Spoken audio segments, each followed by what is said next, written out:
Hi hello ನಮಸ್ತೆ. ನಾನು ನಿಮ್ಮ Chaitra Pratap. Welcome back to my YouTube channel. I hope ನೀವೆಲ್ಲ ಚೆನ್ನಾಗಿದ್ದೀರಾ ಅಂತ ಭಾವಿಸ್ತಾ ಇವತ್ತಿನ ವ್ಲಾಗ್ನ ಶುರು ಮಾಡ್ತಾ ಇದ್ದೀನಿ. ಫ್ರೆಂಡ್ಸ್, ಇವತ್ತಿನ ವ್ಲಾಗ್ ಬಂದು ನನ್ನ ಬರ್ತ್ಡೇ ವ್ಲಾಗ್ ಆಗಿರುತ್ತೆ. ಸೊ ಮಂಗಳವಾರ ಏನೋ ಇತ್ತು. ಸೊ ಆವತ್ತಿನ ದಿನ ನನ್ನ ಕಂಪ್ಲೀಟ್ ರೂಟೀನ್ ಯಾವ ರೀತಿ ಇತ್ತು ಅನ್ನೋದನ್ನು ಈ ಒಂದು ವ್ಲಾಗಲ್ಲಿ ಶೇರ್ ಮಾಡಿದ್ದೀನಿ.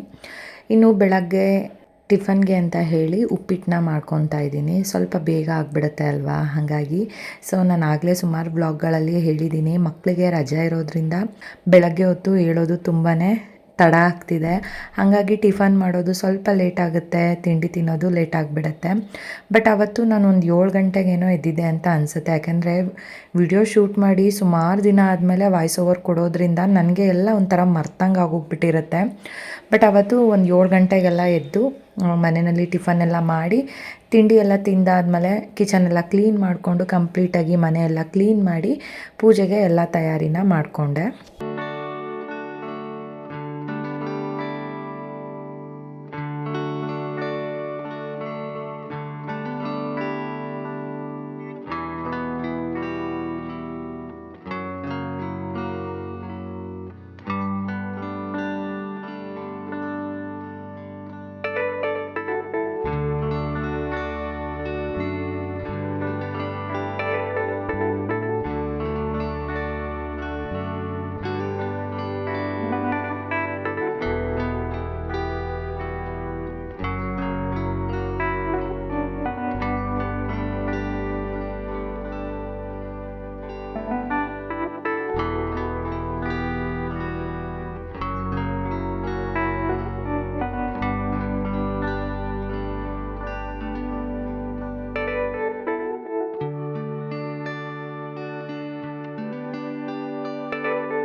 ಇನ್ನು ಮನೆಯಲ್ಲಿ ಪೂಜೆ ಅಂತೂ ತುಂಬಾ ಚೆನ್ನಾಗಾಯಿತು. ಬೆಳಗ್ಗೆ 11 ಗಂಟೆ ಅಷ್ಟರೊಳಗಡೆ ಮನೆ ಕೆಲಸಗಳೆಲ್ಲ ಕಂಪ್ಲೀಟಾಗಿ ಮುಗ್ದಿತ್ತು ಅಂತಲೇ ಹೇಳ್ಬೋದು.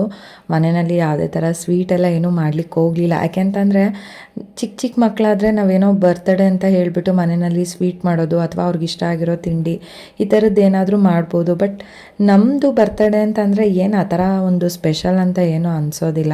ಇನ್ನು ಸಂಜೆ ಹಂಗೆ ಮಂಗಳವಾರ ಆಗಿತ್ತಲ್ವ, ಹಂಗಾಗಿ ಸುಬ್ರಹ್ಮಣ್ಯ ಸ್ವಾಮಿ ದೇವಸ್ಥಾನಕ್ಕೆ ಹೋಗಿ ಬರೋಣ ಅಂತ ಹೇಳಿ ಸಂಜೆ ನಮ್ಮ ಮನೆಯವ್ರು ಬಂದಮೇಲೆ ಎಲ್ಲರೂ ಹೊರಟ್ವಿ.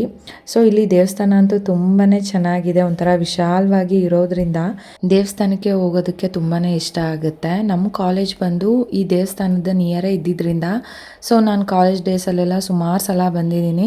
ಇವಾಗೇನು ನೀವು ನೋಡ್ತಾ ಇದ್ದೀರಾ, ಇದು ಒಂದು ಮೇನ್ ಗೇಟ್ ಆಗಿರುತ್ತೆ. ಇನ್ನು 2 ಕಡೆ ಮೇನ್ ಗೇಟ್ನ ಕೊಟ್ಟಿದ್ದಾರೆ. ಅಷ್ಟು ವಿಶಾಲವಾಗಿ ಇದೆ ದೇವಸ್ಥಾನ. ಮುಂಚೆ ಹೇಗೆ ಅಂತಂದರೆ ಸ್ಟೆಪ್ಸ್ ಹತ್ತಿನೇ ಹೋಗಬೇಕಿತ್ತು. ಸೊ ಇವಾಗ ಸ್ವಲ್ಪ ಎಲ್ಲ ಚೇಂಜಸ್ ಮಾಡಿಬಿಟ್ಟಿದ್ದಾರೆ. ಯಾರೇ ಬಂದ್ರೂ ನಾನು ಆಗಲೇ ತೋರಿಸಿದ್ನಲ್ಲ ಆ ಸ್ಟೆಪ್ಸ್ಗಳನ್ನ ಹತ್ಕೊಂಡೇ ದೇವಸ್ಥಾನಕ್ಕೆ ಹೋಗಬೇಕಿತ್ತು. ದೇವಸ್ಥಾನ ಮಾತ್ರ ತುಂಬ ಅಂದರೆ ತುಂಬ ಚೆನ್ನಾಗಿದೆ. ನಾವಂತೂ ಏನಾದರೂ ಮಂಗಳವಾರ ಯಾವುದಾದ್ರೂ ದೇವಸ್ಥಾನಕ್ಕೆ ಹೋಗಬೇಕು ಅಂತ ಅನಿಸಿದ್ರೆ ಸ್ಪೆಸಿಫಿಕ್ಕಾಗಿ ಬರೋದೇ ನಾವಿಲ್ಲಿ ಸುಬ್ರಹ್ಮಣ್ಯ ಸ್ವಾಮಿ ದೇವಸ್ಥಾನಕ್ಕೆ. ತುಂಬಾ ಇಷ್ಟ ಆಗುತ್ತೆ. ಅಲ್ಲಿ ವಾತಾವರಣ ಎಲ್ಲ ಒಂಥರ ಪಾರ್ಕ್ ಥರ ಇದೆ. ಅಲ್ಲಿ ವಾಕಿಂಗ್ ಮಾಡಲಿಕ್ಕೆಲ್ಲ ಬರ್ತಾರೆ, ಜೊತೆಗೆ ದೇವಸ್ಥಾನಕ್ಕೂ ಬರ್ತಾರೆ. ಮತ್ತು ದೇವ್ರಿಗೆ ಅಲಂಕಾರನೂ ಸಹ ತುಂಬಾ ಚೆನ್ನಾಗಿರುತ್ತೆ. ಇನ್ನೊಂದು ಏನಕ್ಕಪ್ಪ ಅಂತ ಅಂದರೆ, ನಾನು ಪ್ರೆಗ್ನೆನ್ಸಿನಲ್ಲಿ ಮೆಟರ್ನಿಟಿ ಶೂಟ್ ಮಾಡಿಸಿದಾಗ ಈ ಒಂದು ಪ್ಲೇಸಲ್ಲೇ ಮಾಡಿಸಿದ್ದು. ಸೊ ಹಂಗಾಗಿ ನನಗೆ ಈ ಜಾಗಕ್ಕೆ ಬಂದಾಗಲೆಲ್ಲ ಅದು ಒಂಥರ ಮೆಮೊರಿ ಥರ ನೆನಪಾಗ್ತಾನೆ ಇರುತ್ತೆ.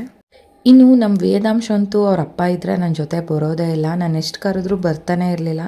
ಸರಿ ಅಂತ ಹೇಳಿಬಿಟ್ಟು ನಾನು ಖುಷಿ ಇಬ್ಬರೂ ಸ್ಟೆಪ್ಸ್ ಹತ್ಕೊಂಡು ಹೋದ್ವಿ. ಇನ್ನು ಸಂಜೆ ಅಲ್ವಾ ದೇವಸ್ಥಾನಕ್ಕೆ ಹೋಗಿದ್ದು, ನೀವು ನೋಡ್ತಾ ಇರ್ಬೋದು ವಾತಾವರಣ ಎಷ್ಟು ಚೆನ್ನಾಗಿದೆ ಅಂತ ಹೇಳ್ಬಿಟ್ಟು. ಸೊ ಅದಕ್ಕೋಸ್ಕರನೇ ನನಗೆ ಈ ಒಂದು ಪ್ಲೇಸ್ ತುಂಬ ಇಷ್ಟ ಆಗುತ್ತೆ. ಈ ದೇವಸ್ಥಾನಕ್ಕೆ ಬಂದ್ರಂತೂ ಮನೆಗೆ ಬರೋದಕ್ಕೆ ಇಷ್ಟ ಆಗೋದಿಲ್ಲ, ಅಷ್ಟು ಚೆನ್ನಾಗಿದೆ ಜಾಗ ಅಂತೂ. ಇನ್ನು ಪ್ರತಿ ಸಲ ನಾನಿಲ್ಲಿ ಅಬ್ಸರ್ವ್ ಮಾಡ್ತಾನೆ ಇರ್ತೀನಿ, ಸುಮಾರು ಜನ ಇಲ್ಲಿ ಉಪ್ಪು ಮತ್ತು ಮೆಣಸನ್ನು ಹಾಕ್ತಾರೆ. ಉಪ್ಪು ಸಾಮಾನ್ಯ ನನಗೆ ಗೊತ್ತಿರೋ ಮಟ್ಟಿಗೆ ಏನಾದರೂ ಆರ್ಥಿಕ ಸಮಸ್ಯೆ ಇದ್ದರೆ ಅದು ನಿವಾರಣೆ ಆಗಲಿ ಅಂತ ಹೇಳಿ ಉಪ್ಪಿನ ದೀಪ ಹಚ್ಚೋದು ಅಥವಾ ಉಪ್ಪು ದಾನವಾಗಿ ಕೊಡೋದು ಈ ಥರದನ್ನೆಲ್ಲ ಮಾಡ್ತಾರೆ. ಬಟ್ ಅದ್ರ ಜೊತೆಗೆ ಮೆಣಸು ಯಾಕೆ ಹಾಕ್ತಾರೆ ಅಂತ ಗೊತ್ತಿಲ್ಲ. ನೀವು ನೋಡ್ತಾ ಇರ್ಬೋದು ದೇವ್ರಿಗೆ ಎಷ್ಟು ಚೆನ್ನಾಗಿ ಅಲಂಕಾರನ ಮಾಡಿದ್ದಾರೆ ಅಂತ ಹೇಳಿ. ಇನ್ನು ಸುಮಾರು ಜನ ಇಲ್ಲಿ ಬೆಲ್ಲದ ದೀಪನ ಹಚ್ಚುತ್ತಾರೆ, ಜೊತೆಗೆ ಬೂದುಗುಂಬಳಕಾಯಿ ದೀಪನ ಹಚ್ಚುತ್ತಾರೆ. ಯಾಕೆ ಅಂತಂದರೆ ಪಕ್ಕದಲ್ಲೇ ಕಾಲಭೈರವ ಸ್ವಾಮಿದು ಒಂದು ಚಿಕ್ಕದಾಗಿ ವಿಗ್ರಹ ಇದೆ. ಸೊ ಅಲ್ಲಿಗೆ ಸುಮಾರು ಜನ ಬೆಲ್ಲದ ದೀಪ ಮತ್ತು ಬೂದುಗುಂಬಳಕಾಯಿ ದೀಪನ ಬೆಳಗ್ತಾರೆ. ಸೊ ನೀವು ನೋಡ್ತಾ ಇರ್ಬೋದು ಇದೇ ಅದು ಗರ್ಭಗುಡಿನಲ್ಲಿರೋ ಅಂಥದ್ದು ಕಾಲಭೈರವ ಸ್ವಾಮಿ.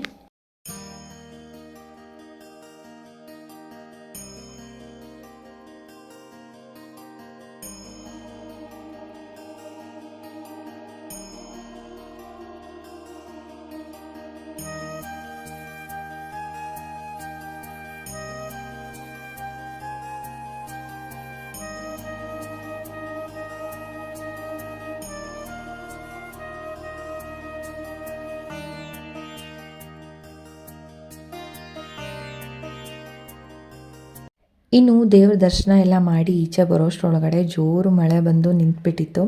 ನಾನು ಅದೇ ಅಂದ್ಕೊಂಡೆ, ಹೋಗುವಾಗ ಮಳೆ ಇರಲಿಲ್ಲ, ದೇವ್ರ ದರ್ಶನ ಎಲ್ಲ ಮಾಡಿ ಈಚೆ ಬರೋಷ್ಟರೊಳಗಡೆ ಮಳೆ ನಿಂತೋಗ್ಬಿಟ್ಟಿದೆ, ಸದ್ಯಕ್ಕೆ ನಾವೇನು ನೆನಿಲಿಲ್ಲ ಮಳೆಯಲ್ಲಿ ಅಂತ ಅಂದ್ಕೊಂಡೆ.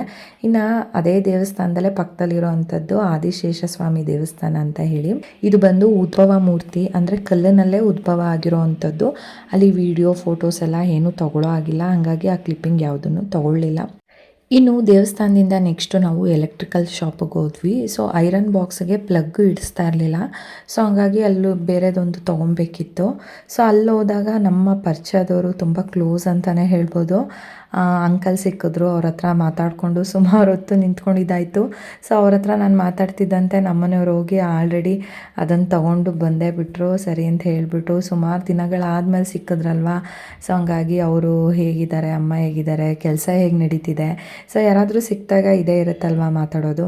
ಸೊ ಅವ್ರ ಹತ್ರ ಮಾತಾಡಿಕೊಂಡು ನೆಕ್ಸ್ಟು ಅಮ್ಮನ ಮನೆಗೆ ಬಂದೆ. ನಾನು ಅಮ್ಮನ ಮನೆಗೆ ನನ್ನ ಬಿಟ್ಬಿಟ್ಟು ಖುಷಿ ಮತ್ತಿನ ನಮ್ಮ ಮನೆಯವರೆಲ್ಲೋ ಈಚೆ ಹೋದರು. ಸೊ ಅವರೆಲ್ಲೋ ಹೋಗಿದ್ದಾರೆ ಅಂತ ನಾನು ಅಂದ್ಕೊಂಡು ಅಮ್ಮನ ಹತ್ರ ಮಾತಾಡ್ಕೊಂಡು ಕೂತಿದ್ದೆ. ಅಷ್ಟರೊಳಗಡೆ ಇವರು ಕೇಕ್ ಏನೋ ತೊಗೊಂಡು ಬಂದುಬಿಟ್ಟಿದ್ದಾಳೆ ನಮ್ಮ ಖುಷಿ. ಪ್ರತಿ ವರ್ಷ ಹೀಗೆ ಮಾಡ್ತಾಳವಳು.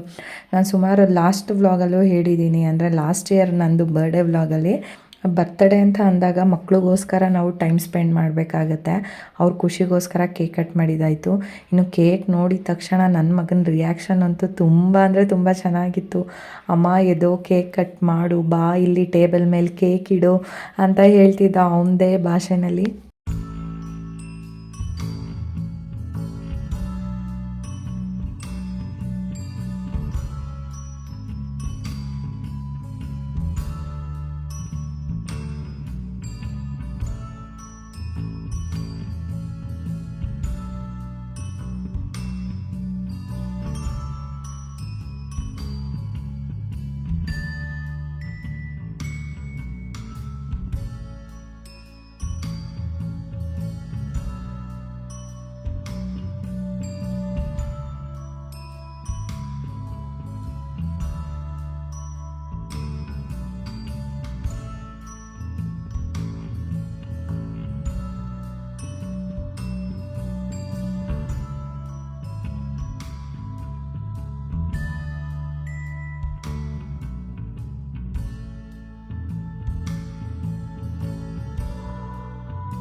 ಫೈನಲಿ ನಮ್ಮ ಖುಷಿ ಕೇಕ್ನು ಸಹ ಕಟ್ ಮಾಡಿಸಿದ್ಲು. ಇನ್ನು ನಮ್ಮ ವೇದಾಂಶ ಅಂತೂ ಚೆನ್ನಾಗಿ ಕೇಕ್ ತಿಂದ ಅಂತಲೇ ಹೇಳ್ಬೋದು. ಅವನು ನಿಜವಾಗ್ಲೂ ಆ ಕೇಕ್ ಕಟ್ ಮಾಡಿ ಎಷ್ಟೊತ್ತಿಗೆ ನಾವು ಪ್ಲೇಟ್ಗೆ ಹಾಕ್ಕೊಡ್ತೀವಿ ಅಂತಲೇ ಕಾಯ್ತಿದ್ದ. ಇನ್ನು ಯೂಶಲಾಗಿ ಮನೆಯಲ್ಲಿ ಯಾರದೇ ಬರ್ಡೇ ಇದ್ರೂ ಆವತ್ತಿನ ದಿನ ಹೊರಗಡೆ ಹೋಗಿ ಊಟ ಮಾಡ್ಕೊಂಡು ಬರ್ತೀವಿ. ಸುಮಾರು ವ್ಲಾಗ್ಗಳಲ್ಲಿ ನಾನು ಸಹ ಹೇಳಿದ್ದೀನಿ. ಈ ಸಲ ಸ್ವಲ್ಪ ಚೇಂಜಸ್ ಇರಲಿ ಅಂತ ಹೇಳಿಬಿಟ್ಟು ಬೇರೆ ಹೋಟೆಲ್ಗೆ ಹೋಗಿದ್ವಿ. ಸೊ ಅಲ್ಲೂ ಸಹ ಫುಡ್ ತುಂಬಾ ಚೆನ್ನಾಗಿತ್ತು. ಇನ್ನು ವೇದಾಂಶು ಅಮ್ಮ ಬರಲಿಲ್ಲ. ಅಮ್ಮ ಅಂತೂ ಎಲ್ಲಿ ಕರೆದ್ರೂ ಬರಲ್ಲ, ಇನ್ನು ವೇದಾಂಶನ ನಾವೇ ಕರ್ಕೊಂಬರಲಿಲ್ಲ. ಸೊ ಹಂಗಾಗಿ ಹೋಗ್ತಾ ಅವ್ರಿಗೆ ಏನಾದರೂ ತೊಗೊಂಡೋಗೋಣ ಅಂತ ಹೇಳಿಬಿಟ್ಟು. ಇನ್ನು ನಮ್ಮ ಖುಷಿಗಂತೂ ಏನು ಮಿಸ್ ಆದ್ರೂ ಪನ್ನೀರ್ ಅಂತೂ ಮಿಸ್ ಆಗಲ್ಲ, ಯಾಕೆಂದರೆ ನಮ್ಮ ಖುಷಿಗೆ ತುಂಬ ಇಷ್ಟ. ಸರಿ ಅಂತ ಹೇಳಿ ಊಟ ಎಲ್ಲ ಮುಗಿಸ್ಕೊಂಡು ನಾವು ರಿಟರ್ನು ಮನೆಗೆ ಬಂದ್ವಿ. ಸೊ ಇದಾಗಿತ್ತು ನನ್ನ ಸಿಂಪಲ್ ಬರ್ಡೇ ವ್ಲಾಗ್ ಅಂತಲೇ ಹೇಳ್ಬೋದು. ಸೊ ನೀವೆಲ್ಲ ವೀಡಿಯೋನ ಪೂರ್ತಿಯಾಗಿ ನೋಡಿದ್ದೀರಾ ಅಂತ ಭಾವಿಸ್ತೀನಿ. ನಿಮ್ಗೇನಾದರೂ ಇಷ್ಟ ಆಗಿದ್ರೆ ದಯವಿಟ್ಟು ಲೈಕ್ ಮಾಡಿ. ಹೊಸ್ದಾಗಿ ಯಾರು ನೋಡ್ತಿದ್ದೀರಾ ಚಾನಲ್ನ ಸಬ್ಸ್ಕ್ರೈಬ್ ಮಾಡ್ಕೊಂಡು ನೋಡಿ. ನಾನು ಮತ್ತೆ ನೆಕ್ಸ್ಟ್ ವ್ಲಾಗಲ್ಲಿ ಸಿಗ್ತೀನಿ. ಅಲ್ಲಿವರೆಗೂ ಸಿ ಯು. ಬಾಯ್ ಸ್ನೇಹಿತರೆ. Thank you.